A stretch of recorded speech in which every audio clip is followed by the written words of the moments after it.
ஒரு அமைதியான கிராமத்தில் 2 சகோதரர்கள் வாழ்ந்தார்கள். மூத்தவன் பெயர் முருகன், இளையவன் பெயர் கண்ணன். முருகன் ஏழ்மையானவன். சிறிய குடிசை வீட்டில் மனைவி 2 குழந்தைகளுடன் வாழ்ந்து வந்தான். தினமும் காலை விடியற்காலையில் எழுந்து கூலி வேலைக்கு போய் கிடைக்கும் வருமானத்தில் குடும்பத்தை நடத்தினான். சில நாட்கள் சாப்பாடு இருக்கும், சில நாட்கள் பசியோடு படுக்கும் நாட்களும் இருந்தன. ஆனால் முருகன் ஒருநாளும் யாரிடமும் கையை நீட்டவில்லை. நேர்மையாக வாழ்ந்தால் போதும் என்பதே அவன் வாழ்க்கை தத்துவம். இளையவன் கண்ணன் முற்றிலும் வேறு.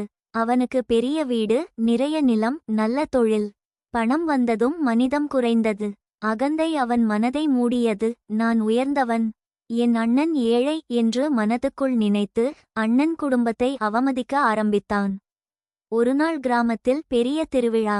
கண்ணன் வீட்டில் எல்லாரும் புதிய உடை, நகை, அலங்காரம். அந்த நேரத்தில் முருகன் குடும்பமும் விழாவுக்கு வர தயாரானது. பழைய உடை, சீரற்ற தோற்றம்.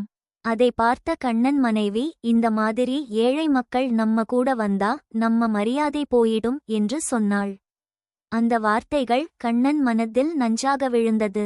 அவன் நேராக அண்ணனிடம் சென்று, நீங்க குடும்பத்தோடு வரவேண்டாம், நமக்கு அவமானம் என்று சொன்னான். அந்த வார்த்தை முருகன் இதயத்தை உடைத்தது.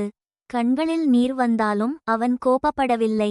சரி தம்பி, நீ நல்லா இருக்கணும் என்று அமைதியாக திரும்பி போனான். நாட்கள் கடந்தன. காலம் எல்லாருக்கும் ஒரே மாதிரி இருக்கவில்லை.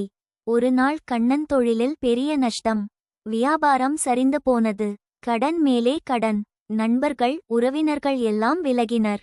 பெரிய வீடு ஏலம் போனது. செல்வம், மரியாதை, அகந்தை எல்லாம் ஒரே நாளில் கரைந்தது. அப்போது கண்ணன் நினைத்தது ஒரே ஒருவரைத்தான். அவனால் அவமதிக்கப்பட்ட அண்ணன் முருகனை. அவமானத்தை விழுங்கிக் கொண்டு முருகன் குடிசைக்கு வந்தான். முருகன் அவனை பார்த்ததும் ஒரு வார்த்தையும் கேட்கவில்லை. அவனின் கண்ணீரை பார்த்ததும் உடனே கட்டிப்பிடித்தான். பணம் இருந்தாலும் இல்லையாலும் நீ என் தம்பிதான் என்று சொன்னான். அந்த வார்த்தைகள் கண்ணன் உள்ளத்தை உடைத்தது. அவன் காலில் விழுந்து, என்னை மன்னிச்சுடு அண்ணா என்றான். முருகன் சிரித்துக்கொண்டு, உறவுதான் வாழ்க்கை, பணம் வரலாம் போகலாம் என்றான். அன்று முதல் கண்ணன் அகந்தையை விட்டான்.